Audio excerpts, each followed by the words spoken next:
Chief Legal Analyst Khalif Rhodes is here with us. And Khalif, what exactly is the president wanting, and will it happen? He's wanting term limits, and obviously this is aspirational at best. I mean, he doesn't have a magic pen that can say, you know what, I want a lollipop today as well. I mean, if you want term limits, you need congressional movement. You need 60 votes in the Senate.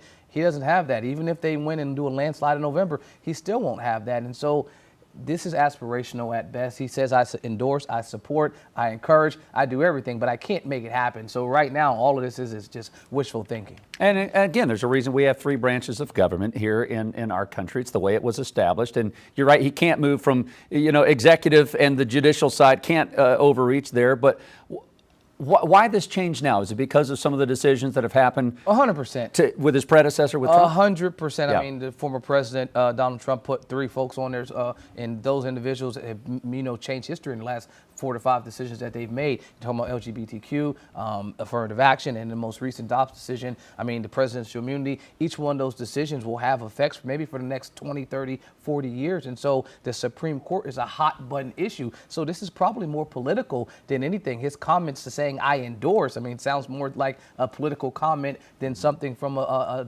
elected official that you would anticipate. But again, this is a non-issue for the Supreme Court. Unless Congress decides to make a change, a constitutional amendment, it's not going to happen. And there's no bipartisan support. There's not both sides saying we want to see this happen. Right now, the only party that's talking about wanting to see this happen is the Democrats. And if you rewind the tape to 20, 30 years ago when they had the numbers and when it was a majority on their side, there was no talk of term limits. It was like if we can get them to come back from the dead, that's what they were asking for. And so it's normally the party that's in power is asking for change, and the party that is in power doesn't want to change. Will we continue to see Supreme Court changes be discussed over the next 10, 20 years? I think so. I mean, for sure, the one that I think may have some momentum, because you see both parties are talking about it, is ethics. Having something other than just your self-imposed and self-governing, my self-reporting. You have some type of ethical concerns, because every other judicial seat in the country